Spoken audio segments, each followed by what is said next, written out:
Have you ever wondered what the theories were for Five Nights at Freddy's when Fnaf first released? Well, this is something often thought about by people who look back, wonder, when Five Nights at Freddy's, the first game, first released, what were people theorizing at the time? Hey, this is SB, and welcome to some Fnaf Theory Fun. Fnaf 1, or as we really should call it, Five Nights at Freddy's, since at the time we didn't know there was going to be a second game, is often remembered for changing the indie horror scene as we know it. I mean, it wasn't until Fnaf 2 was announced that theories of the game really hit the peak. But that's not to say that there was no theories at the time Fnaf 1 was released. So I've decided to go game by game about theories, good and the bad, accepted and discussed at the time, starting, of course, with the very first game, with each game having its own video. This is a new hands-on approach for the channel, so please like and subscribe if you want this series to continue. We didn't have much in Fnaf 1 at the start. Looking from the outside, it was a basic survivor horror game, and you will see, if you look back at the playthroughs, like markipliers, that it appeared that that's what all it was. But eagle-eyed fans were able to note the posters changing, the reverse Night 5 phone call, and they all collectively asked the question, what do you mean? It's me. Let's get into the top 10 theories from Fnaf 1.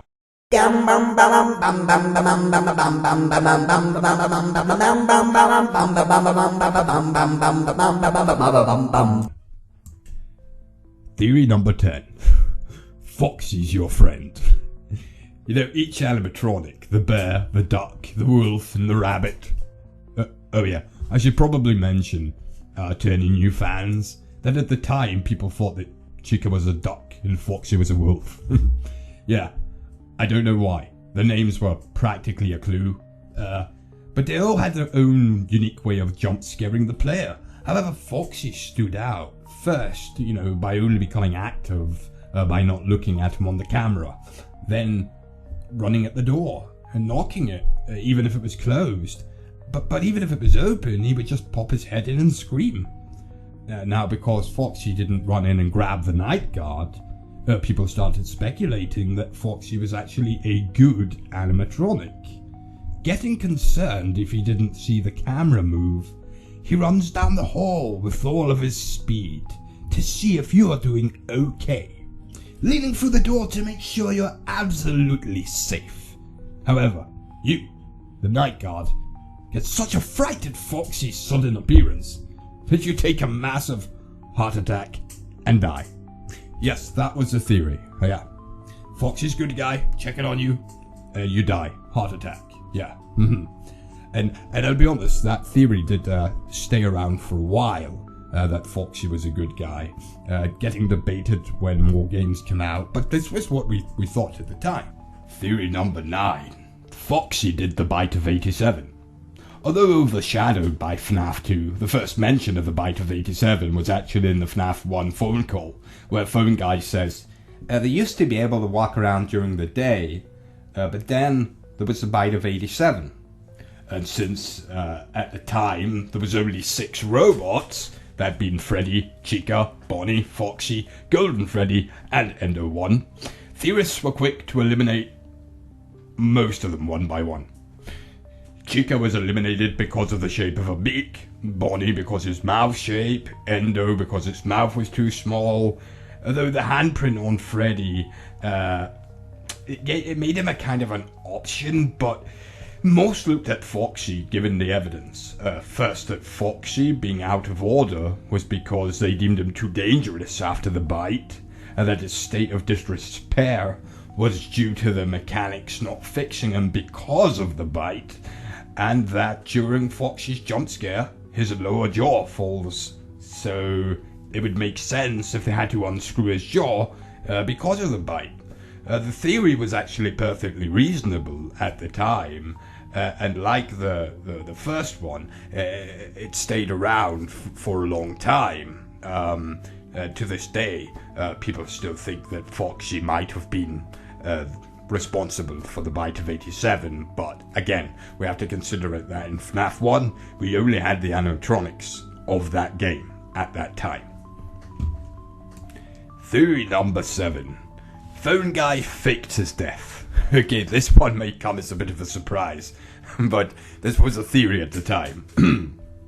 It was one of the more obscure, far-reaching theories, but it goes like this.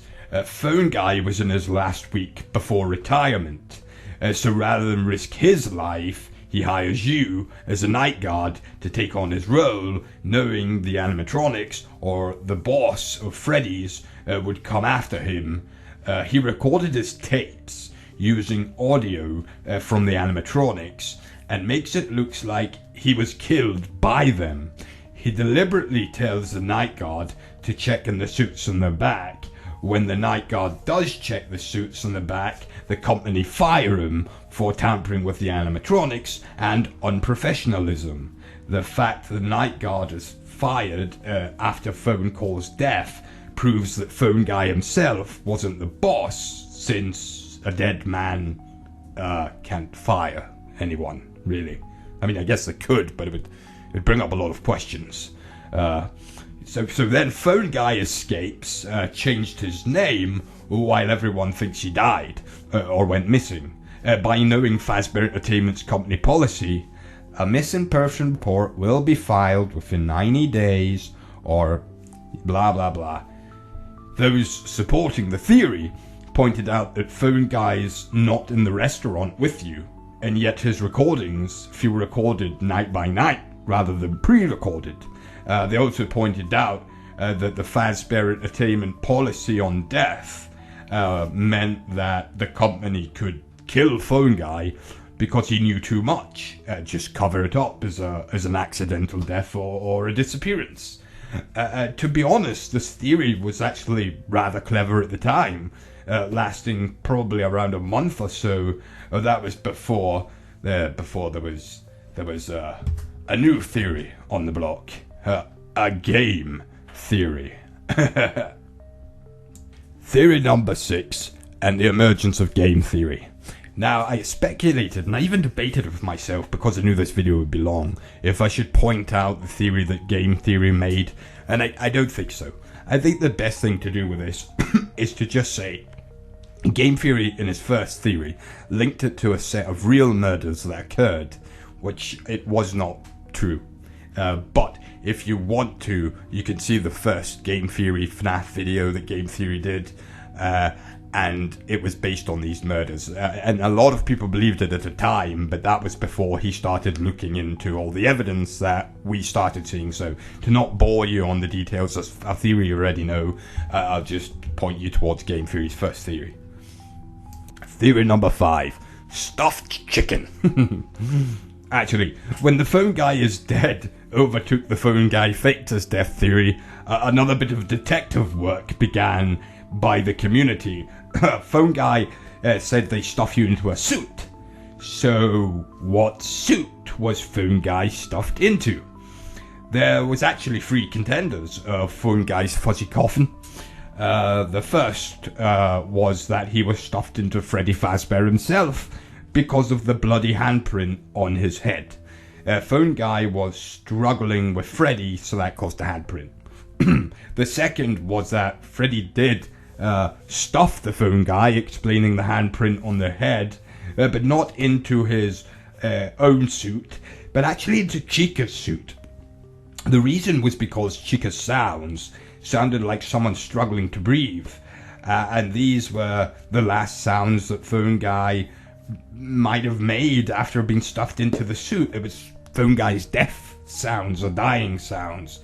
The third and most obvious is that he was stuffed into Golden Freddy, although we didn't call him Golden Freddy until Markiplier called him Golden Freddy. With Golden Freddy acting more like a ghost, able to appear in your office even when the doors were closed, and how he lay motionless on the floor, only with "it's me" flashing, people theorized that this was Phone Guy himself, appearing to tell the night guard, it's me, it's him, Phone Guy, the one you've been hearing on the phone. All 3 points had merit to them, It's still not known, though, if he did get stuffed into an animatronic, which one he did get stuffed into. Theory number 4.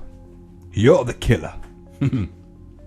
With newspaper clippings talking about missing children, combined with Golden Freddy's taunting and haunting "It's me" message, it didn't take long for the community to start speculating that the night guard is the killer. The theory went that we are the killer. We got a job at Freddy's under a false name in order to destroy any evidence or just returning to the scene of the crime. Golden Freddy, one of your victims, recognizes you and sends all the animatronics to kill you. This is what was causing the posters to change. The "It's me" was "It's me, the one you killed, you're going to pay." The evidence used at the time was that Phone Guy never mentions Golden Freddy in any of his calls, and being the prior night guard would have warned you about one that can enter your office even if the doors are closed. So they believe that if Phone Guy had never seen Golden Freddy, his appearance only happening when you take on the job, this is because you are the killer, and Golden Freddy wants revenge on you, not Phone Guy, you. To be honest, this theory wasn't far off, although we do hear Golden Freddy's jump scare, I will point out, in Phone Guy's call, the one he dies in. We now know we play as the killer's son, who looked a lot like his father. Or should I say that's a running theory. So Golden Freddy wanting revenge actually was very, very close to the truth. But yes, let's move on. Theory number 3. Phone Guy is a killer. Well, they say there's 2 sides to every story, but there's also 2 suspects to every crime. A lot of people believe that Phone Guy himself was actually the one who killed the children. His knowledge of company policy regarding death and maiming shows he was familiar with the system. His rationale for explaining the animatronic's strange behaviour just seemed off. And talking about the horrific death of being stuffed in a Freddy suit as if it's some kind of common occurrence, and his death as the children, now possessing the animatronics, get the revenge on their killer, and you hear him helplessly die. Phone Guy actually was a candidate for a while, but it's rather fitting that the man who covered up the crimes at Freddy's would end up being the one pinned for those crimes for a long, long time. Anyway, we know now Phone Guy is not the killer, but he was in our heads for a long time. Theory number 2. Is this 2? I really hope it's 2. I might have screwed up the numbers. If I screwed up the numbers, sorry. The next theory. Golden Freddy doesn't exist. Yes, before Fnaf 2 was ever even announced, the running theory was that Golden Freddy was nothing more than a figment of the Night Guard's imagination. The changing posters being hallucinations caused by the Night Guard's lack of sleep. Never ever is Golden Freddy mentioned by Phone Guy. I've mentioned that in the prior theory. No mention of Phone Guy at all. And we see that his jump scare, it doesn't kill the Night Guard, it just ends the game. The idea was that when the Night Guard looked at the Freddy poster, the one in camera 2B, it was normal, it meant he was fine, mentally fine. When the poster changed to Freddy tearing off his head, that's when you knew you were starting to hallucinate or become unhinged. When it changed to Golden Freddy, you were fully hallucinating, or it was some kind of warning that you were off your psychotic medication, or whatever it was that was causing this to happen. Due to the posters of the crying children, the newspaper clippings of missing children, the theory proposed that none of that at all was real, that all of it was in the mind of the Night Guard. Now we know FNAF 2 completely debunked this, but at the time, the idea it was all in your head held a lot of water, and a lot of people believed that the entire game was through the eye of either someone psychotic that was imagining things, hallucinations, but definitely the Golden Freddy didn't exist because of the fact, well, that says Phone Guy doesn't talk about him. Theory number 2, now that I've looked at my script and realised what number I'm at, and I apologise for that. I won't put numbers as I'm going through the theories. Okay, you just knew this one was going to come. It has to come, okay? Sparky the dog. Okay, if you have no idea what I'm talking about, get ready.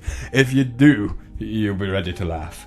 This theory wasn't started by something in a game, but one rare screen showing a dog animatronic in the parts and service room. What propelled it was an Easter egg was actually found in the parts and service room at the time, but the Easter egg was of Ender 1 looking at the camera. But when people started looking for this Easter egg, they found the Sparky the dog fake Easter egg and thought that was the Easter egg that was found, the official one that was found. Several theories and rumours occurred. Sparky the dog was the killer in a suit. Sparky the dog was the original mascot. Others believed it was peaceful and helping the night guard. The reason people believed it was authentic was because, unlike basic Photoshop, Sparky was basically a precursor to Fnaf fan game community content and fan creations. It was the first Fnaf fan character, really. It was made using the same or similar program to actually make the official Fnaf game, so rather than look like a bad Photoshop, it looked real, legitimate and official.